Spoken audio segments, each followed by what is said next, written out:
In this episode, we move into a topic that becomes more important every year as organizations depend on outside companies for software, hosting, payment processing, support, data handling, and specialized expertise. Vendor risk assessment and selection are not just procurement activities with a little security added at the end. They are part of how an organization protects itself when important business functions are influenced by people, systems, and decisions outside its direct control. For someone new to security management, this is a major shift in perspective because risk does not stop at the edge of the company's own network or staff. It extends into the partners, providers, and service relationships the business chooses to trust. That is why this topic matters so much in the Certified Information Security Manager (CISM) context. A strong security program cannot focus only on internal controls and internal behavior. It also has to examine who the organization depends on, what those vendors can affect, and whether that dependency creates risk the business is prepared to manage. Before we continue, a quick note. This audio course is a companion to our course companion books.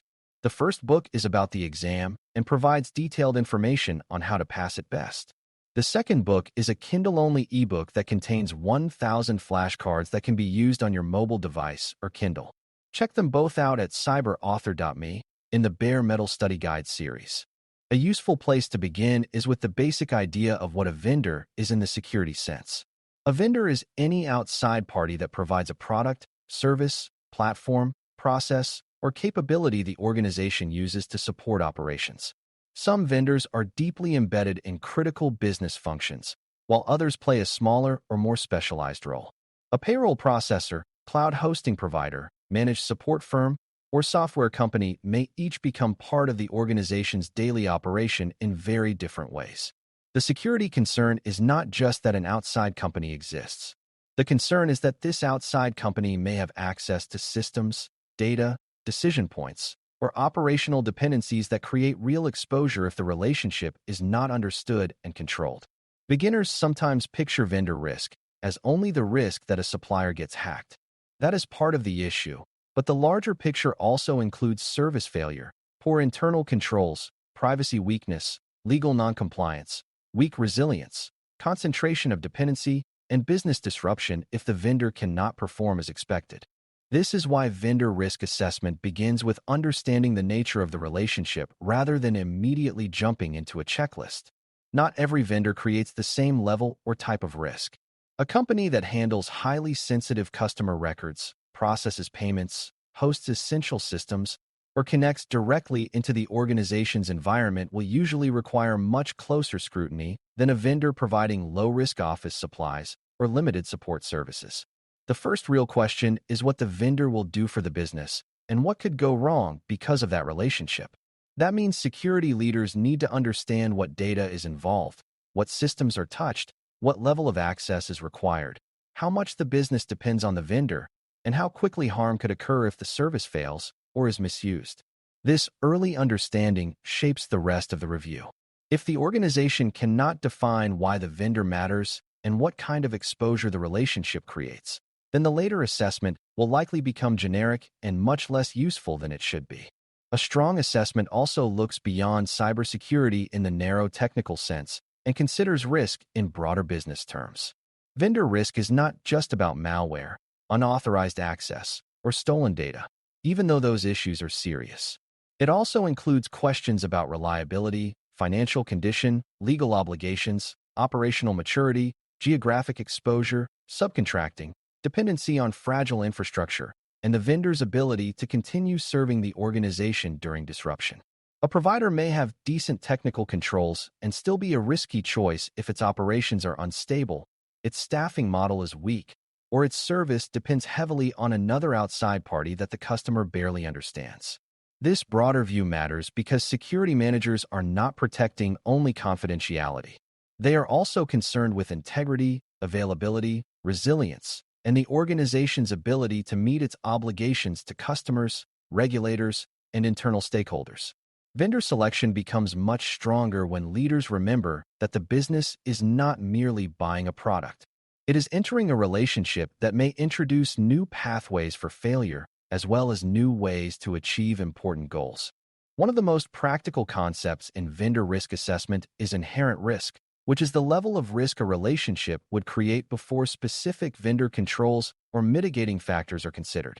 This is a useful mental model for beginners because it helps separate the nature of the activity from the quality of the vendor's defenses.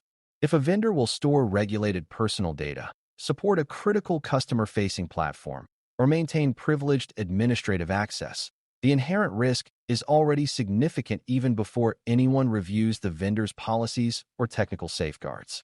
That does not mean the vendor is automatically unacceptable. It means the relationship deserves a deeper level of review because the potential impact is high if something goes wrong. Once the inherent risk is understood, the organization can then examine whether the vendor's controls, processes, and governance are strong enough to reduce that exposure to a level the business finds acceptable. This is a much smarter approach than treating every vendor the same. High-risk relationships need deeper examination, while low-risk ones can often be assessed with lighter effort and still produce sensible assurance.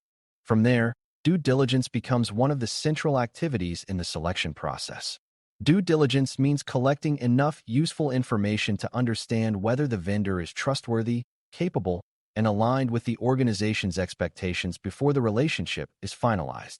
This can include reviewing security documentation, governance practices, audit results, resilience information, privacy commitments, incident history, ownership structure, and how the vendor manages its own suppliers. The exact depth of review should match the importance of the relationship, but the goal is always the same. The organization wants to know whether the vendor says the right things, does the right things, and has enough maturity to support the service responsibly over time. A common beginner mistake is assuming that a polished presentation or a confident sales process tells you enough. In reality, selection decisions should be based on evidence, not comfort.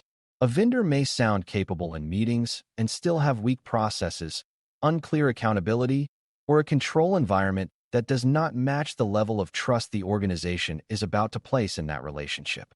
Security leaders also need to look closely at how a vendor protects information and controls access, especially when the relationship involves sensitive data or meaningful system connectivity.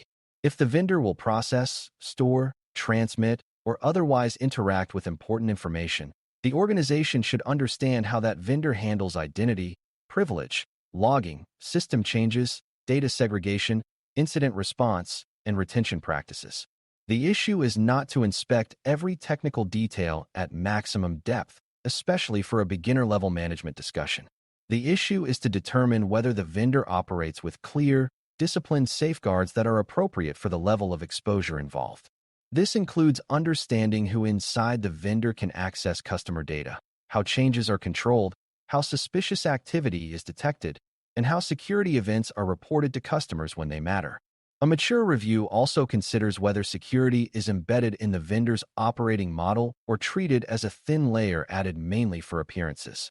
Good vendor selection depends on asking whether the provider's control environment supports trustworthy service delivery rather than assuming that modern branding or technical language automatically signals strong protection. Operational resilience is another major part of vendor selection because many organizations discover too late that a service is more critical than they originally realized. A vendor may support a process that seems routine until an outage, staffing problem, or regional event interrupts service and suddenly exposes how much the business depends on that provider. That is why security and risk leaders should ask how the vendor manages continuity, backup arrangements, recovery planning, and service disruption.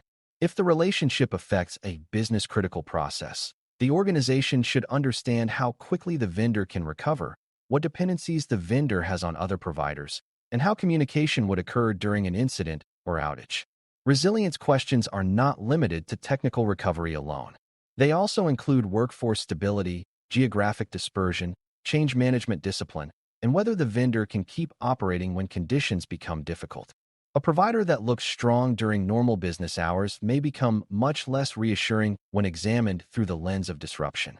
Vendor selection is not only about choosing who can deliver the service on a good day.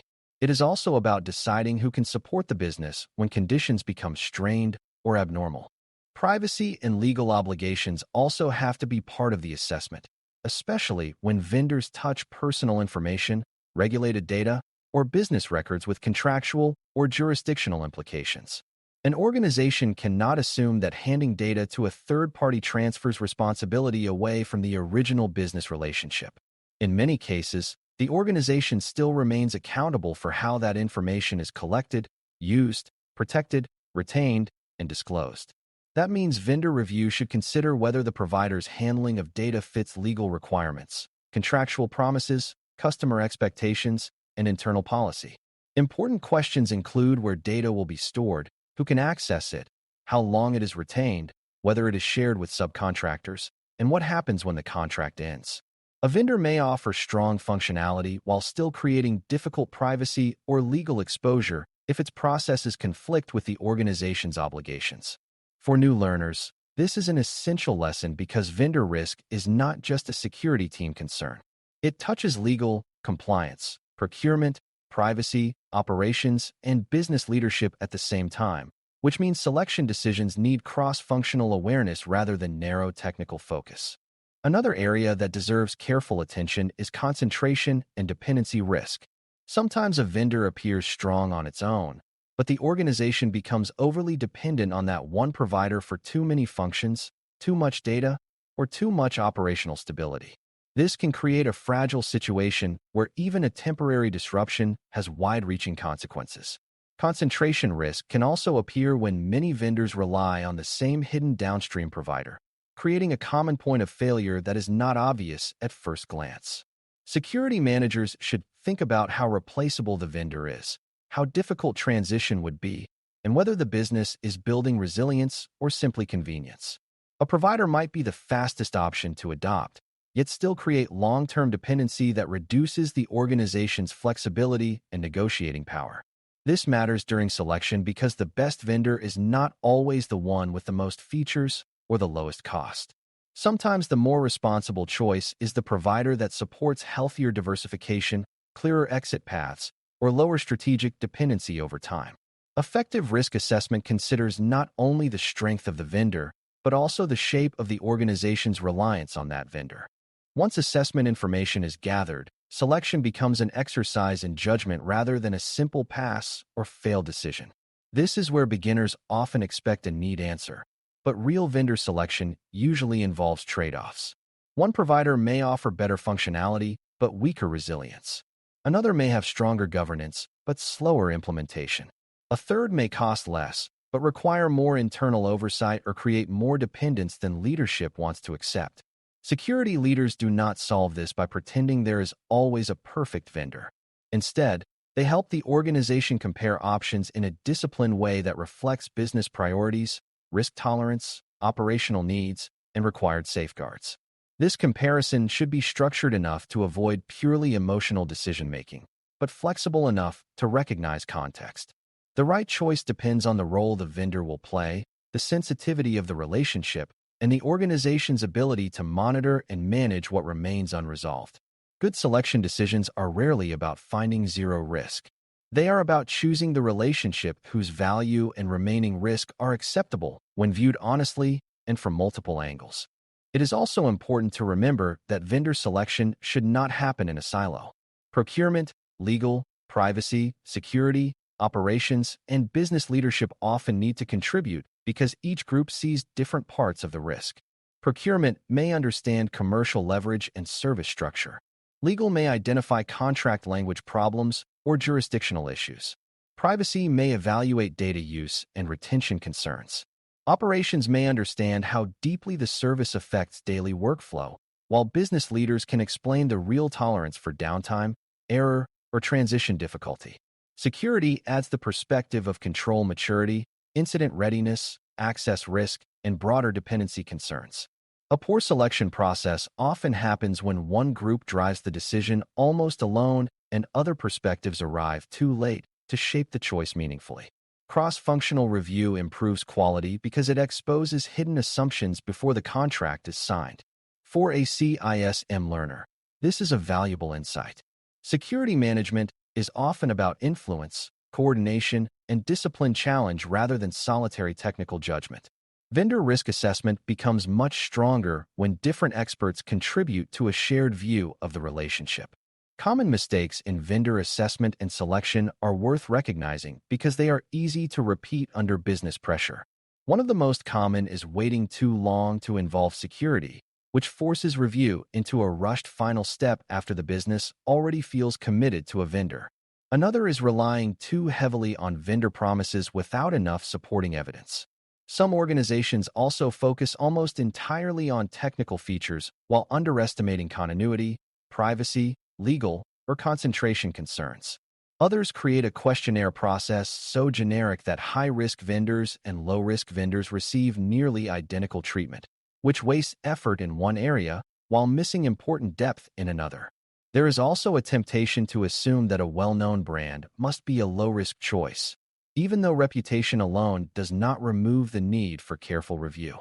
Good security management avoids these traps by engaging early, asking risk-based questions, involving the right stakeholders, and keeping the focus on business impact rather than on appearances or purchasing momentum. The best vendor decision is often the one made with the clearest understanding, not the one made most quickly. Another common misunderstanding is thinking that selection is the end of the risk conversation.